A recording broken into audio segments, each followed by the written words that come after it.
மட்டத்தில் இருந்த தலைவர்கள் மாவட்ட செயலாளர்களாக அவர்கள் பல்வேறு கட்சிகளில் உள்ள உறுப்பினர்கள் இந்த கட்சிக்கு சேர்த்து வருகின்றனர். இதே போலதான் நாகை மாவட்டத்தில் உள்ள மாவட்ட செயலாளர் சுகுமாரன் தலைமையில் பல்வேறு கட்சிகளில் இருந்த உறுப்பினர்களையும் முக்கிய பொறுப்பாளர்களை தூக்கி இந்த கட்சிக்கு ஐக்கியமாக்கி வந்தனர்.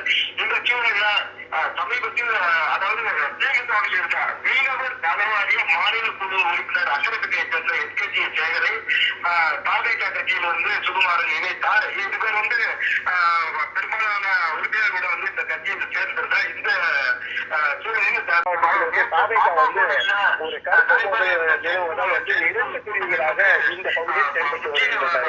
குறிப்பாக மாவட்ட செயலாளர் இல்லாமல் இன்றைக்கு நாகை மாவட்டம் அக்கரைப்பேட்டையில் குடியரசு விழா நிகழ்ச்சி நடைபெற்றது. இந்த குடியரசு விழா நிகழ்ச்சியில் ஒரு 1000க்கும் மேற்பட்ட உறுப்பினர்கள் பெரும் தலைவர்கள் அக்கரைப்பேட்டை ஊர்வலமாக அந்த பிரதான மெயின் சாலையில் வைக்கப்பட்டிருந்த அந்த பட்டு கொடியேற்ற நிகழ்ச்சியில் ஏராளமான கலந்து கொண்டது. அங்கு வைக்கப்பட்டிருந்த பேனரில் தமிழக வெற்றி கழக நாகை மாவட்ட செயலாளர் சுகுமாரன் புகைப்படம் இல்லாமல் அச்சிடப்பட்டிருந்தது.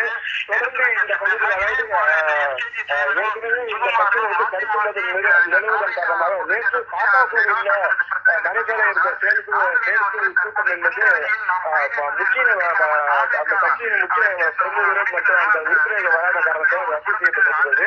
தொடர்ந்து இந்த கட்சியில் இந்த எஸ்கேஜி சேகரும் அதே போல மாவட்ட செயலர் சுகுமாரனும் தனித்தனியாக சென்று பல்வேறு நிகழ்ச்சிகளை நடத்தி வருவது இந்த கட்சியினரிடம் பெரும் குழப்பத்தை ஏற்படுத்தி வந்திருக்கிறது. தொடர்ந்து இந்த விவகாரம் குறித்து நாகை மாவட்ட தாவேகா செயலாளராக பணியாற்றி வரும் சுகுமாரன் தற்போது பொதுச் செயலாளர் சுற்றுலாளர்களை சந்தித்து இந்த விவகாரம் குறித்து அங்கு நடக்கும் பிரச்சனைகள் கொடுத்து எடுத்துரைக்கப்பட்டிருக்கிறார். இதே போல இந்த எஸ்கேஜி சேகரும் சுகுமாரனும் மாற்றி இந்த தாவேகா பொதுச் செயலர் சுற்றுலாளர்களிடம் தங்களுக்கு பிரச்சனைகளை சொல்லி வருவதால் நாகையில் தற்போது எந்த அணியில் நாம் பயணிப்பது என்பது தெரியாமல் தாவேகாவை சேர்ந்த உறுப்பினர்கள் அந்த விஜய் ரசிகர் மன்றத்தில் ஒரு குழப்பத்தில் ஆழ்ந்திருக்கிறார்கள்.